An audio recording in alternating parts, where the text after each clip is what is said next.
So this event in particular is dedicated to the other side, to the consumers. So the objective of this conference is mainly this community of consumers that in order to share what are the benefits of renewable energies as well as to fulfill electricity needs. Now I would like to invite the head of corporation of German embassy in Mozambique, Mr. Thierry Kool, to make his presentation. And definitely the important milestone on national goals on the access of sustainable energy to everyone by 2030 with the ODS number 7, as well as a precondition to reach other objectives. Now I would like to invite the National Deputy Director of Energy, Engineer Marcelina Matavela. Mozambique has been experiencing a consumption growth of energies, industrial use growth, urbanization. So self-consumption comes to address not only billing problems of electricity as well as the access of energy growth. This topic was covered on the new version of the electricity law. So this topic is covered there since that it is realized that it is important to have a framework. Now I'd like to invite the ambassador of the European Union delegation in Mozambique, Mr. Antonio Benedito Sanchez Gaspar, to make his presentation. We are all aware about the huge costs of electricity for business regarding energy consumption and the direct relation between the consumption and the access to financing sources according to the economic growth of the country, creation of jobs, and revenue generation activities, and lastly the impact on the sustainable. So self-consumption options are a great alternative that would like to explore and try to facilitate with several tools. Now we have Olga Chow, who is the Director of Renewable Energies at EDM. Self-consumption for industries and for houses may be seen as a threat to the utilities. It is important to understand that with the issue of growth on consumption and the generation is never enough, opens room for everyone, and EDM is not an exception because EDM is open to self-consumption in a transparent manner. Of course, technical aspects must be followed, mainly interligation requirements. So, when a client is connected into the national grid, and also when the client wants to sell the surplus to EDM, and of course commercial aspects which are contractual issues. Okay. Guilherme Daniel, who is lawyer at Guilherme Daniel Advogados Mozambique. The current electricity law was approved in a completely different context. We will not foresee and try to guess what the parliament will approve, but we expect that these proposals, namely the proposals shared by Engineer Matavela, will be approved and shall be this starting point of a brilliant future for this subsector. Now I would like to invite Mr. José Mestre, Get Invest coordinator, to make his presentation. Today, my agenda is to speak on main topics, which are the marketing insights on renewable energies for industrial and commercial sector in Mozambique. And the second is project development of renewables on commercial and industrial sector. So these are the different supports that we are giving in Mozambique. Our support is free of charge and once again is free of any relation with companies or individuals. Now I'd like to invite Mr. Fernando Oliveira, who is the Vice President of IEMO, to make his presentation. It is important to understand that it will only happen if, in this context, one of the options has economic merit and, of course, if there is funding. So this is what I expect to see from our colleagues, and thank you very much. Now I'd like to invite Simone Santi, CTA representative, to make his presentation. Energetic transition should not be copied from other countries. It shall consider that Mozambique is exporting and is producing lots of coal. So the whole world should move from coal into a renewable resource. So we can say that it should be a green energy transition. Now, I would like to invite Mr. Pedro Coutinho, Executive Director of Source Energia, to make his presentation. Basically, it is like replacing a generator by a small solar plant. So all of the solar solutions based on technology, software, or funding, clients can save up to 60%. Of course, it will depend on the location and the size of the project. These are the 4 case studies that we carried out in 4 different provinces in Mozambique, which were very specific cases where we analyzed 15 years of energy selling, and the client afterwards would have other 15 years using the plant without any type of cost. There you can see the size of each power plant. As you can see, we could save from 40 up to 71%, and this 70% saving is because that the resource used is diesel, and of course diesel cost, it is higher when transformed into energy. Welcome to Urban Voss. Urban is a consultant for Como Consult under the ProEcon project. So the business models, you have heard some things already about these. I as well speak about the power purchase agreement, and very related to the power purchase agreement is solar leasing. Actually, these 2 types are already sometimes used as synonyms. There are some differences in these 2 types. What they have in common and what is the great opportunity for the end client is that there are no upfront investment costs for the enterprise. Leonardo Schwalbach from Midal Cables. Good afternoon. So these are the motivations, the 3 main motivations. There was a lot more actually, but these are the 3 main ones that we would like to speak about. We had a huge necessity of going green. That is the new worldwide trend, and we all need to do our part to the environment. We are in a place we should be responsible for our surroundings. So that's why the main motivation of going green. Then there was the cost savings as well. Annual increase of the EDM tariff here in Mozambique, it's very high. So when we started, it's already gone up a lot. So this have some impacts in our businesses.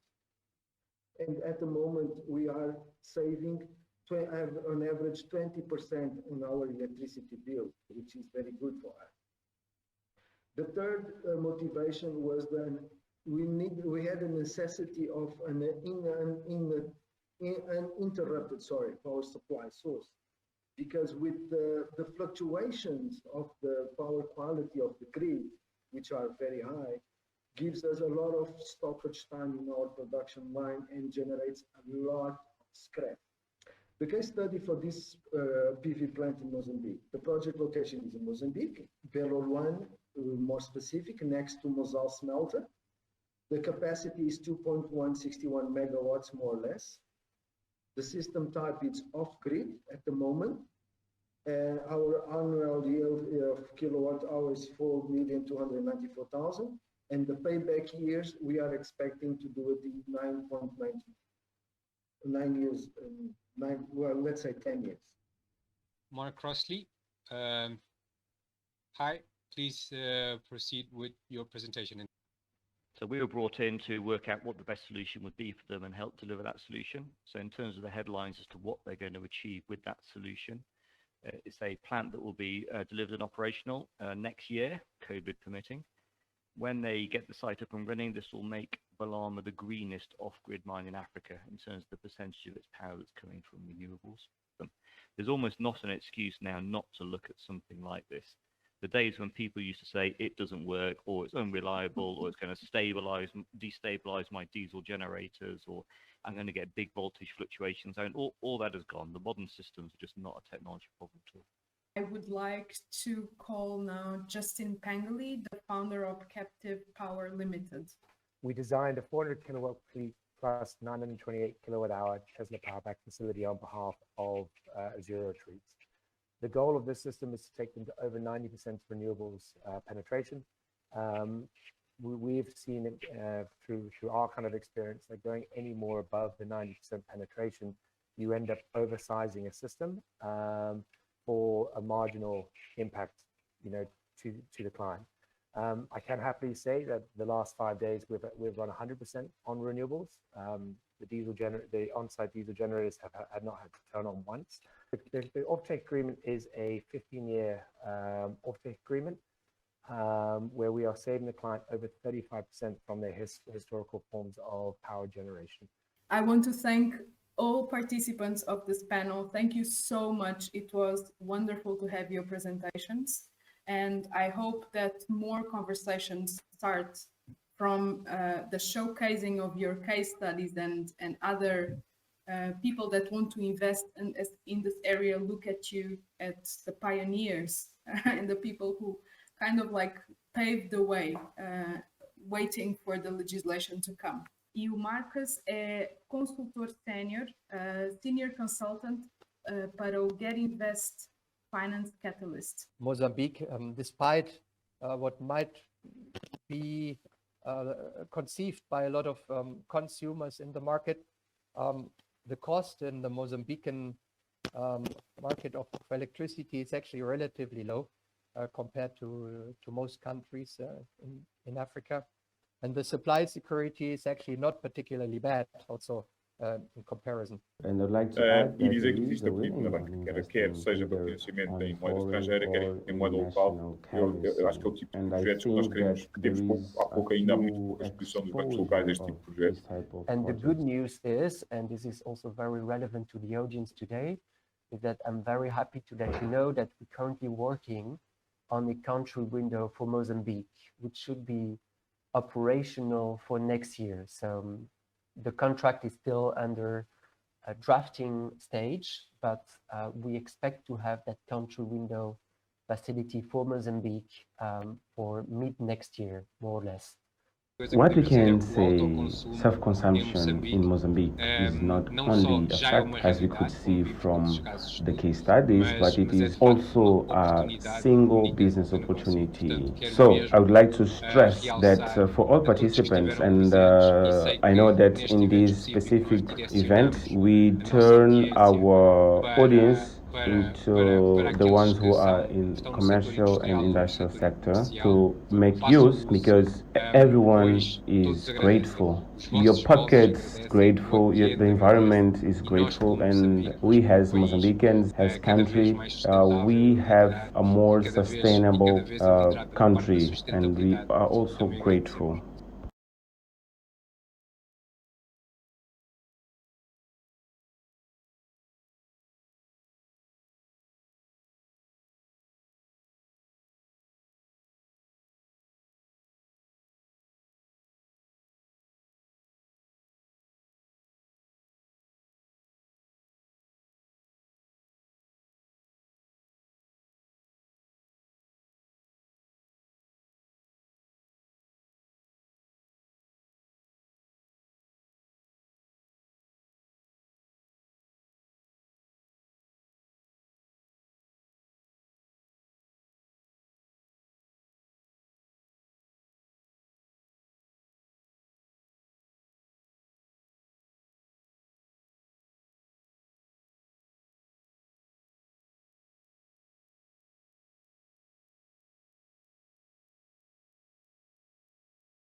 Torben Voss. Torben is a consultant for Como Consult under the ProEcon project program.